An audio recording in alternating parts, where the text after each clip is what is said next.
কাকরাইলে আহত গণ অধিকার পরিষদের নেতাকর্মীদের নেওয়া হয়েছে ঢাকা মেডিকেলে। কিছুক্ষণ আগে তাদের দেখতে যান প্রধান উপদেষ্টার প্রেস সচিব এবং দলটির অন্য নেতারা। এ বিষয়ে আরও জানাতে ঢাকা মেডিকেল থেকে যোগ দিচ্ছেন সহকর্মী রিফাত আলম।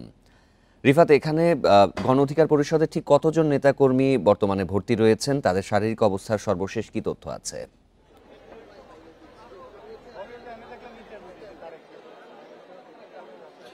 আপনি যেমনটি বলছিলেন যে আসলে কিছুক্ষণ আগেই অর্থাৎ নুরুল হক নূর গণ অধিকার পরিষদের যে সভাপতি, তাকে ঢাকা মেডিকেল কলেজ হাসপাতালে নিয়ে আসা হয়েছে গুরুতর অবস্থার কারণেই। আপনি বলছিলেন যে কাকরাইলে ইসলামী ব্যাংক হাসপাতালে থেকে তাকে ঢাকা মেডিকেলের দিকে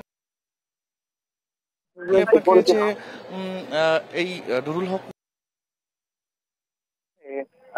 জরুরিভাবের সামনে কিন্তু অসংখ্য দলীয় নেতাকর্মী এবং তাছাড়াও একটি জনতা প্লাস পাশাপাশি রয়েছে জনতা প্লাস পাশাপাশি রয়েছে যে আসলে তারা 24 ঘন্টার মধ্যে তারা যদি সরকার এর জবাব না দেয় তাহলে তারা অন্য আন্দোলনে যাবে এবং যে কোনো পরিস্থিতির জন্য সরকারকে সেই দায়ভার বহন করতে হবে।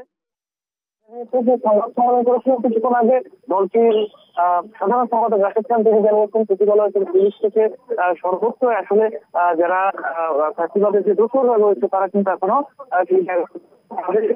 যদি অপসারণ করা না যায় তাহলে কিন্তু এই ধরনের ঘটনা শুধু আরো আগামীতে ঘটবে এবং 24 ঘন্টার মধ্যে এর কিছু ব্যবস্থা সরকারকে তদন্ত করে ব্যবস্থা নিতে হবে। হামলাকারী পুলিশদের ব্যবস্থা নিতে হবে এবং জাতীয় পার্টি সহ 14 দলকে নিষিদ্ধ করতে হবে এবং 14 দলকে নিষিদ্ধ করার মাধ্যমে আসলে এর একটি সামগ্রিক ব্যবস্থা নিতে হবে।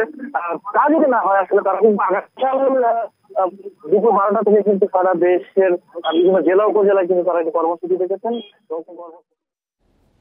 ঢাকা মেডিকেল থেকে জানাচ্ছিলেন সহকর্মী।